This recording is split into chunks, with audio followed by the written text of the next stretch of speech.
When little 7-year-old Chloe stood in my sunny driveway, pointed her tiny finger at the dark ink etched into my forearm, and gasped, "Mom, he has yours," the quiet warmth of that summer afternoon shattered into a million sharp pieces. My heart plummeted into my stomach as I looked from the child's wide, innocent eyes up to her mother, a woman named Clara who had moved into the suburban house next door just 3 days ago. For 5 agonizing years, I had carried the weight of a devastating past, believing that the woman whose memory was burned onto my skin was lost to me forever, buried beneath layers of regret, unspoken apologies, and the cold silence of time. Standing there in the bright sunlight, surrounded by cardboard moving boxes and the scent of freshly cut grass, the world seemed to tilt on its axis as Clara's breath caught in her throat and her face turned as pale as linen.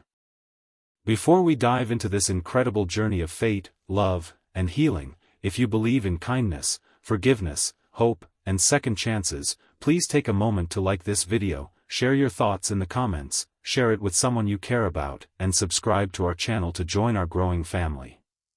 My name is Julian, and for half a decade, I lived a life defined by quiet routine and solitary reflection.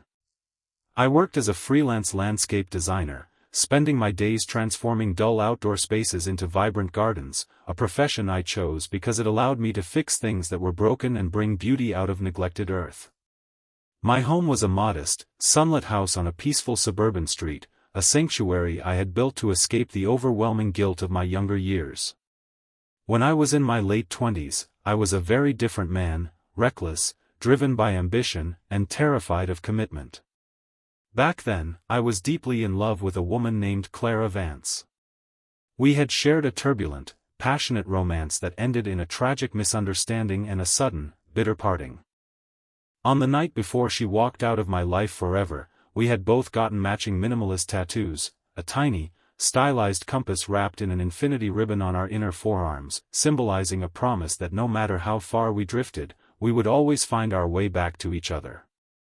But pride and miscommunication kept us apart, and weeks after she left, I heard a rumor that she had moved overseas and moved on with her life, leaving me with nothing but a lingering phantom pain and a permanent mark on my skin.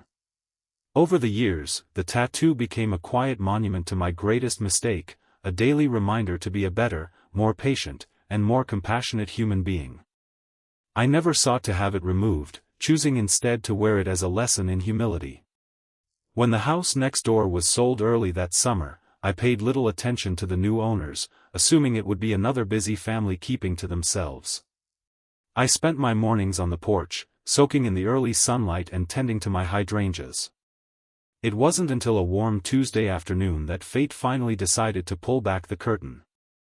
I was out in my front yard, helping unload a heavy wooden crate from the back of my truck, wearing a short-sleeved gray shirt that left my arms completely exposed. The sun was high in the sky, casting long, crisp shadows across the green lawn. Clara had been standing near the open trunk of her SUV, carrying a stack of light boxes, while her daughter played near the driveway. That was the moment little Chloe wandered over, caught sight of my arm, and uttered the words that stopped my world. As Clara dropped the box she was holding, sending loose papers scattering across the driveway, our eyes locked for the first time in 5 years. The bright midday glare seemed to soften, throwing everything into sharp focus. She looked different, yet painfully familiar. Her soft blonde hair was tied up in a loose, casual bun, and her features bore the delicate, mature grace of a woman who had weathered her own secret storms. The heavy silence between us was thick with 1,000 unsaid words, suspended in the warm afternoon air while Chloe looked back and forth between us, completely unaware of the earthquake she had just triggered.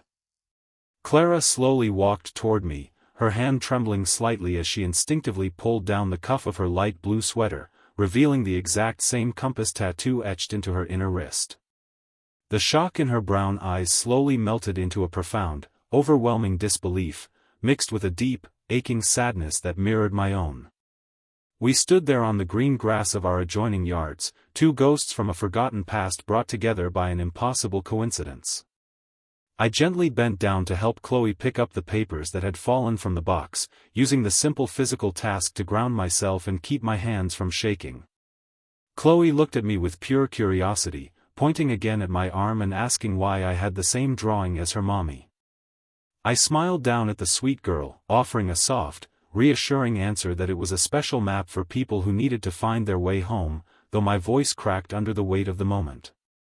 Clara stepped closer, her voice barely above a whisper as she spoke my name for the first time in half a decade. She explained, with a hesitant and fragile dignity, that she had returned to the state recently after her marriage had ended amicably a couple of years ago, seeking a quiet place to raise her daughter and start fresh. Neither of us could have ever predicted that her fresh start would lead her right to the doorstep of the man who had broken her heart so long ago. As the afternoon sun continued to warm the neighborhood, casting a golden light over the quiet street, Clara and I sat on my front porch steps while Chloe happily played with a box of old wooden toys I brought out from my garage.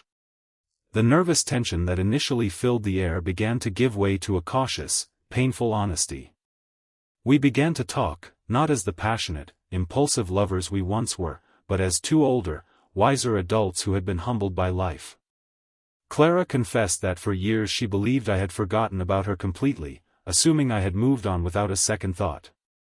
She told me how hard it had been to raise Chloe while building a new career, and how the tattoo on her wrist had often served as a bittersweet reminder of a time when she had loved with her whole heart, despite the pain that followed.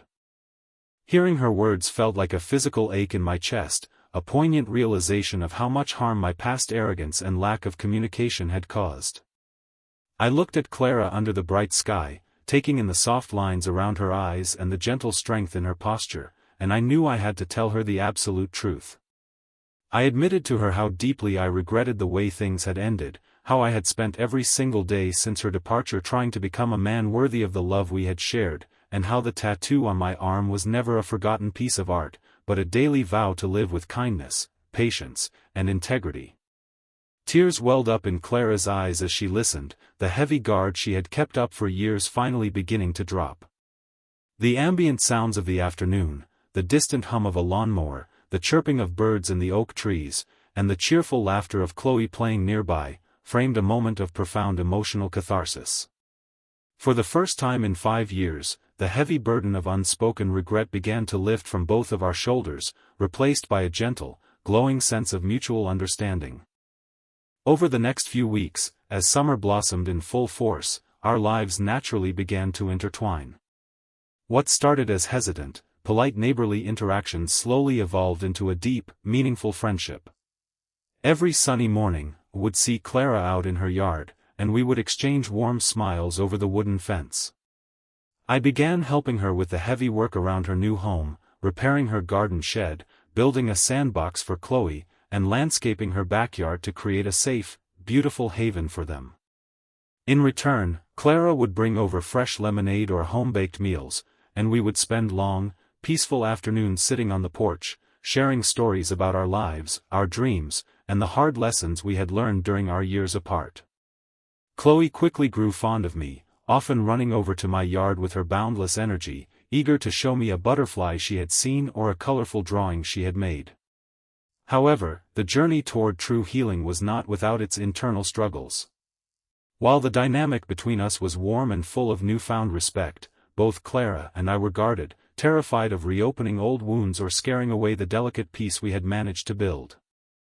I found myself constantly fighting the urge to rush things, reminding myself that Clara needed time to trust me again, not just as a neighbor, but as a person who had once hurt her deeply. Clara, too, struggled with the fear of vulnerability, torn between the comforting familiarity of our bond and the instinctive desire to protect her daughter and her hard-won independence. There were afternoons when a simple look or a nostalgic memory would bring a sudden wave of quiet sadness, reminding us both of the years we had lost and the complex path that lay ahead. The true turning point in our relationship came on a bright, warm Saturday in mid-July. A sudden, heavy summer sun shower had swept through the town earlier in the day, leaving the afternoon air crisp, clean, and smelling of rich earth. I was out in Clara's backyard, finishing up the construction of a small wooden bench beneath a large maple tree, while Clara sat nearby on a lawn chair, watching Chloe splash barefoot in a shallow puddle near the garden. As the sun broke through the remaining light clouds, washing the entire yard in a brilliant, golden radiance, Chloe tripped on a loose root and fell onto the damp grass. She wasn't hurt, but the sudden fall startled her, causing her to burst into tears. Without a second thought, both Clara and I rushed to her side at the exact same moment. I reached Chloe first, gently lifting her into my arms, brushing the dirt from her knees, and speaking to her in a calm, soothing voice until her tearful snuffles turned into a soft giggle. As I looked up, I saw Clara standing just a foot away, watching us with an expression of pure, unadulterated tenderness that I had not seen in her eyes since we were young. In that quiet, sunny moment, as the water droplets glistened like diamonds on the leaves above us, something fundamental shifted inside Clara. She saw not the reckless young man who had let her go years ago, but a compassionate, steady man who truly cared for her and her child. She stepped forward, placing her hand gently over mine as I held Chloe, her skin warm against the sunlight. For the first time in 5 years, the wall between our hearts completely collapsed. Later that afternoon, after Chloe had dried off and settled down inside for a quiet nap, Clara and I sat together on the newly built bench under the maple tree. The bright daylight filtering through the leaves dappled the ground in brilliant patterns of light and shadow. Clara reached out and gently touched the tattoo on my forearm, her fingers soft and trembling slightly as they traced the lines of the compass. She admitted that seeing me with Chloe, seeing the genuine care and patience I showed every day, had erased the last lingering remnants of fear and resentment in her heart. She realized that fate had not brought us back together by accident, but to give us a second chance at building something far stronger and more mature than what we had lost. I took her hand in mine, feeling the identical tattoo on her wrist press against my own, and promised her that I would spend the rest of my life honoring her trust and being a solid, loving presence for her and Chloe. In the weeks that followed, our home and hearts became truly unified. The quiet, solitary life I had known for so long was replaced by the vibrant sound of childish laughter, shared morning coffees under the bright sun, and the deep, comforting knowledge that love can indeed survive the longest storms if it is rooted in genuine growth and forgiveness. I no longer looked at my tattoo with a sense of grief or longing. Instead, it became a beautiful symbol of redemption, a reminder that sometimes the longest and hardest journeys bring us right back to where we truly belong. Looking at Clara and Chloe playing in the sunlit yard, I knew that the past no longer held power over us, and that our future was brighter than I had ever dared to dream. This journey taught me that no mistake is too great to be healed by genuine remorse, patience, and a willingness to change. Forgiveness is not about erasing the past, but about choosing to build a better future with the wisdom gained from our trials. Love, when given a second chance, has the power to transform broken lives into something profoundly beautiful and everlasting. Before we conclude this emotional story, I would love for you to share your thoughts in the comments below. Have you ever experienced a second chance in your life that completely changed your path, or forgiven someone who deeply hurt you? Your stories and perspectives inspire us all. If this story touched your heart, please like this video, leave a meaningful comment, share it with someone who needs hope today, and subscribe to our channel so you never miss another emotional journey. Thank you for being a wonderful part of our community, and may your life always be filled with love, healing, and light.